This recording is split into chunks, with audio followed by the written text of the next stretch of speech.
سوال ہے کہ is there any concept of social boycott for Muslims if they do not follow Islam if he has crossed a certain age of example 40 years؟ یعنی ایک آدمی 40 سال کی عمر کا ہو گیا پھر بھی دینداری نہیں اپناتا ہے تو کیا اسلام میں ایسا ہے کہ اس کا سوشل بوائکاٹ کیا جانا چاہیے، یعنی اس کو سماج سے باہر کر دینا چاہیے، بات نہیں چیت نہیں سلام دعا کچھ بھی نہیں اس کے ساتھ میں؟ تو دیکھیے کوئی عام آدمی ایسا نہیں کر سکتا ہے کہ لوگوں کا سوشل بوائکاٹ کرے۔ ہاں اگر کوئی آدمی بے دینی کی زندگی گزار رہا ہے تو اس کی کئی صورتیں ہیں۔ ایک یہ کہ سماج کے اندر وہ آدمی لوگوں کو نقصان پہنچاتا ہے، بے دینی اپنانے کی وجہ سے سب کو پرابلم ہو رہا ہے، تو سماج کے جو ذمہ دار ہیں اس کو سماج سے باہر کر سکتے ہیں۔ اللہ کے نبی صلی اللہ علیہ وسلم کے زمانے میں بعض 3 صحابہ جنہوں نے اللہ کے نبی صلی اللہ علیہ وسلم کے ساتھ وہ لوگ جنگ پر نہیں گئے اور آج جائیں گے کل جائیں گے، ٹلتے ٹلتے معاملہ ٹل گیا یہاں تک کہ آپ واپس آ گئے، تو آپ صلی اللہ علیہ وسلم نے 50 دنوں تک ان کا بائیکاٹ کیا تھا، ان سے بات چیت سلام دعا سب بند۔ تو اس کے بعد پھر اللہ کی طرف سے جب اجازت آئی اور قرآن کی آیات نازل ہوئی تو ان کو قریب کیا گیا۔ تو اس سے امام ابو داؤد وغیرہ نے دلیل لی ہے کہ کوئی آدمی اگر ایسا ہے، کوئی غلطی اس نے کی ہے تو اس کی اصلاح کے لیے اس کو ایسی سزا دی جا سکتی ہے بشرطے کہ یقین ہو اس سزا سے اس کی اصلاح ہوگی۔ اسی لیے شیخ ابن عثیمین رحمہ اللہ کہتے ہیں کہ حجر اس کو کہتے ہیں چھوڑ دینا، ترک تعلق کرنا۔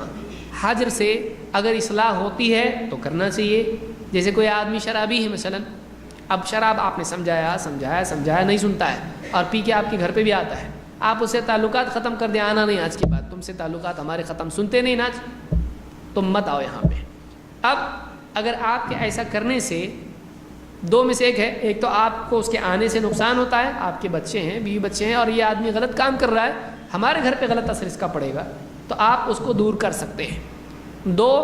اگر اس سے اس کی اصلاح ہو سکتی ہے کہ وہ ڈر کے کہتا ہے کہ جب یہ میرے سے تعلق توڑے گا تو میرا کیا ہوگا، میں اس کو نہیں چھوڑ سکتا ہوں، شراب چھوڑ سکتا ہوں، اس کو نہیں چھوڑ سکتا ہوں، میں جوا چھوڑ سکتا ہوں، میں نماز پڑھنا شروع کر دوں گا، میں اس سے تعلق توڑ کے جاؤں گا کہاں پہ؟ تو اگر اس دباؤ کی وجہ سے اس کی اصلاح ہو جاتی ہے بہت اچھی بات ہے۔ لیکن اگر وہ آدمی اتنا آپ سے جڑا ہوا نہیں ہے اور وہ آدمی کہتا ہے نہیں تو نہیں جاؤ، میں کئی دن سے سوچ رہا تھا تمہارے سے تعلق رکھ کے میرا کوئی فائدہ نہیں ہے، جاؤ، اور وہ اور زیادہ شراب پیتا ہے اور زیادہ گناہ کرتا ہے، جو اس کے اوپر ڈر تھا وہ بھی ختم ہو گیا، اب وہ ایک دم آزاد ہو گیا اور برا ہو گیا اور آزاد ہو گیا۔ تو اگر ایسا ہوتا ہے تو تعلق توڑنا نہیں چاہیے، کم سے کم ایک دھاگا تو باقی کھینچ کے لا سکتے اس کو، لیکن اگر چھوڑ دیا اس کو اور برا اگر ہو جائے گا تو تعلق توڑنا نہیں چاہیے۔ کیوں؟ اس لیے کہ تعلق توڑنے کی نیت کیا تھی، مقصد کیا تھا، اس کی اصلاح یا خالی تعلق توڑنا؟ تو اس کی اصلاح تو ہو نہیں رہی ہے تو پھر تعلق توڑنا بھی نہیں چاہیے۔ ہاں اگر کوئی ایسا ہے کہ اس کی تو اصلاح چھوڑو وہی ہماری بگاڑ کا ذریعہ بن سکتا ہے تو پھر بھی تعلق توڑ دینا چاہیے۔ مثلا کوئی دوست ہے شراب پیتا ہے اور سنتا نہیں ہے اور اس کے ساتھ بیٹھنے سے آپ کو شراب پینے کی گنجائش نکل سکتی ہے، ایسا ہو سکتا ہے کہ آپ چلے جاؤ گے اس کے ساتھ میں، جیسے اونٹ کو بچانے کے لیے کنویں سے کھینچ رہے آپ، اونٹ ہی آپ کو کنویں میں لے کے جانے والا ہے، تو ایسی صورت میں کیا کرنا، پکڑ کے رکھنا، چھوڑ دینا، جا بابا مجھ کو بھی نہیں آنا ہے، تو بچنے والا نہیں ہے، مجھ کو بھی لے کے جائے گا تو کم سے کم میں تو بچتا، جا کے کوئی دوسرے کام کروں گا۔ تو ایسا آدمی یقینی طور پر اگر دکھائی دیتا ہے کہ یہ سننے والا نہیں، سدھرنے والا نہیں، کچھ ہوگا نہیں، الٹا اس کی وجہ سے میں بگڑوں گا، تو آدمی اس سے تعلق ترک کر دے۔ جیسے کوئی بدعتی ہو، اگر وہ بدعت کی دعوت دیتا ہے اور ہماری بات سننے کی بجائے ہمارے اوپر ہی غالب آ رہا ہے، روز ایک دلیل لا کے دے رہا ہے اور ہم کو کنفیوز کر رہا ہے، اس سے تعلق توڑ دینا چاہیے۔ کیوں؟ اس کی وجہ سے میرا دین خراب ہو سکتا ہے۔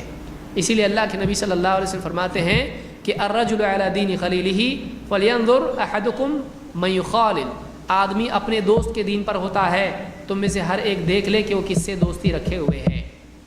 تو آدمی کو اچھے دوستوں کے ساتھ ہی اٹھنا بیٹھنا چاہیے۔ دعوتی نسبت سے اگر برے لوگوں کے ساتھ، گناہ گاروں کے ساتھ اٹھتا بیٹھتا ہے تو اپنے کپڑوں کو دھونے کا انتظام بھی رکھنا چاہیے، اپنی اصلاح کے لیے، تزکیے کے لیے بھی فکر کرے، یہ نہیں کہ ان کے ساتھ اٹھ رہا بیٹھ رہا ہے، ان کے ساتھ ان کے جیسے ہی ہو گیا، ایسا نہیں ہونا چاہیے۔